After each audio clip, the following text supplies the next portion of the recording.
Good morning. It's May 2nd. Just gave the cows a little strip this morning. We got about 2/10 of an inch of rain last night.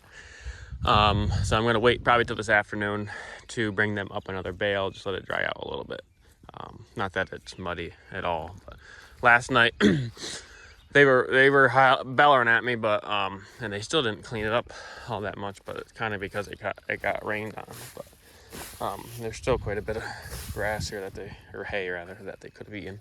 But I'll fork this out. Once it gets rained on like this, it takes a lot for them to, well, they really won't clean it up. Unless maybe it dries out.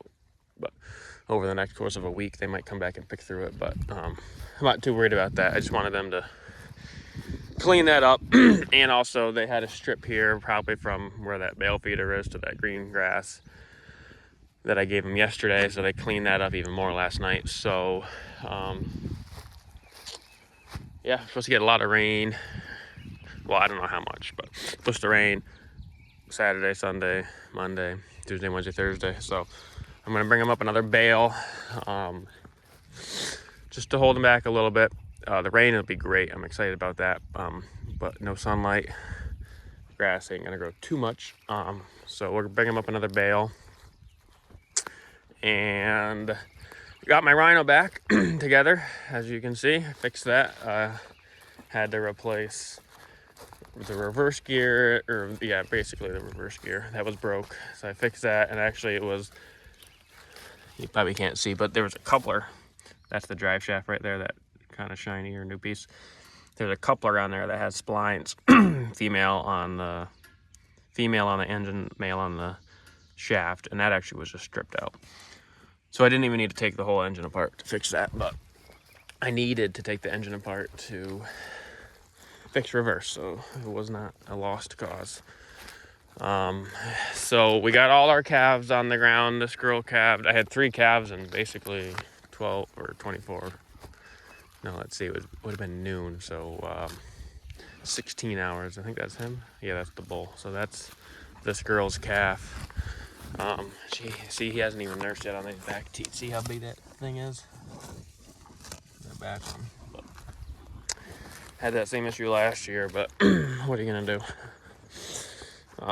Eventually she'll just get replaced. And then, so that he was born the 29th, basically, is when the morning. So that night, the night of when I had the issue with the last calf, I guess was more of an issue with the mother. She's down here, and we got some unfortunate news, but that calf is missing, and it has been missing for now. What's today? Friday? That was what, Monday? So 4 days. I mean, it's gone. The next day, or the day that it was missing, the morning that I saw it was missing, I looked basically all day. I mean, it's gone. A coyote got it, or a bear, possibly. We don't really have any mountain lions, but I guess it's possible. The strange thing is that, so it's this girl right here, and she just wasn't, if you watched the previous video, you saw that they were paired up pretty good. They had a good bond. So I don't think the calf just like ran away looking for a mother. They had a pretty good bond going. She just isn't, I don't know, she's just not like some of the other mothers. And I'm thinking that maybe the calf got on the other side of this 2-wire, and a coyote or something, predator, was able to get it and take it, because it's gone. If the calf just got out, like, it would be waiting, trying to get right back in with his mother on the outside. It wouldn't just bolt and take off and disappear and be okay. Something happened, and it's gone. There's no trace of it. I looked everywhere. I looked for signs of struggles along the whole, everywhere. I did everything I could. And I knew when I first came here and the calf was missing and I didn't see it, I knew that was a bad sign. Because, like I said, if it just got out, it would be trying to get back into its mother. So it's gone, which is unfortunate. I mean, it's strange that this older calf got taken that night. That bull calf, my last calf, was born too. I came here in the morning and that guy was born. So I don't know why I didn't take that one. He was he was born later, you know. So yeah, it's unfortunate. I don't know what else to say. I got a trail camera up to see if I could find anything or see anything. And actually last night, I moved the camera up there. I did see a coyote walking through, but all my calves are here this morning, so I don't know if she is just not the best mother and needs to be more aggressive towards predators. So it kind of just is what it is at this point. Everyone else is, you know, knock on wood, everyone else is fine. So, and I still have yet 4 heifers, so I guess what I'll do is breed her again this year, but next year I'll be able to breed all these heifers that I had, so then I can get rid of her and probably her sister who's got that big udder. So like this, she's a first calf heifer. She is a great mother. Right now I just gave them grass and they're hungry, so as you can see, they're not paying attention to their calves at all. But she is, if that calf goes anywhere, she's right on its trail. She's great. I gotta figure out, it's one of those two down there. 253. Yeah, it's a lower one. There you go. Oops. Yeah, so I guess they gotta be more motherly.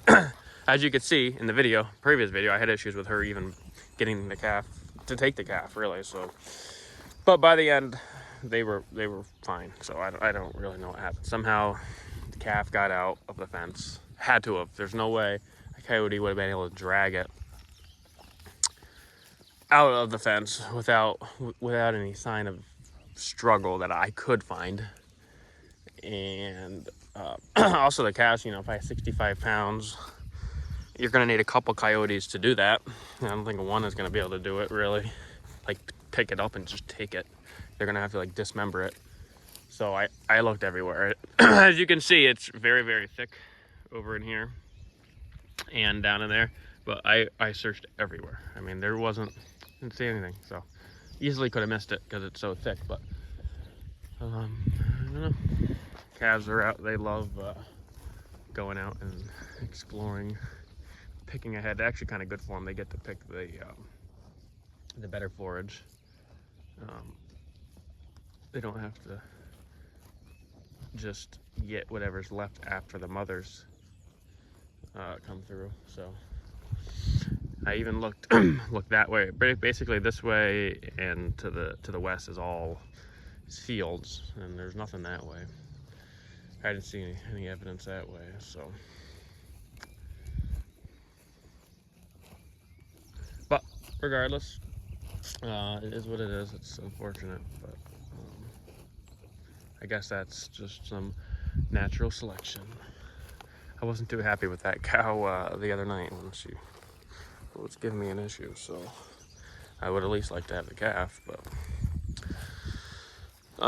is what it is. So cows are happy to be getting some grass. I probably won't be too happy with that hay. Plus it's gonna rain. It's gonna be kind of unfortunate because they're gonna waste a little bit, but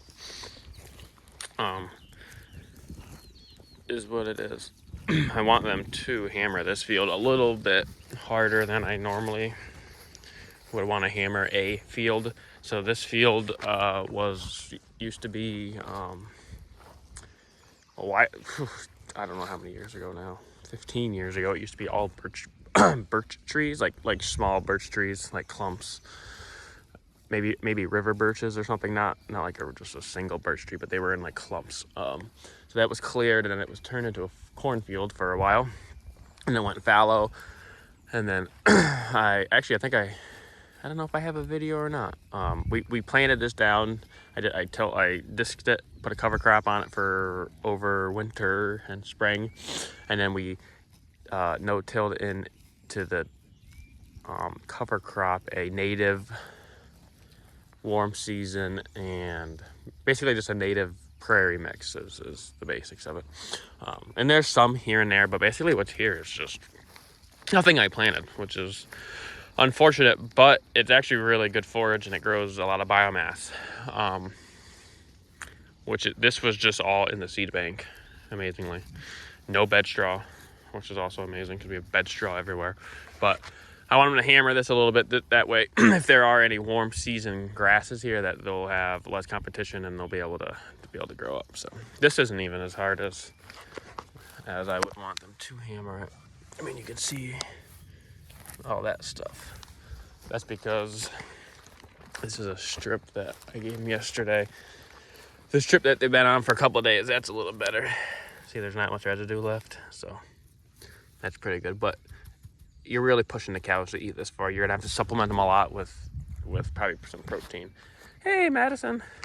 Or you give them hay, they'll pick at it, eat the hay. So that's what I'll do. Hey, get back here.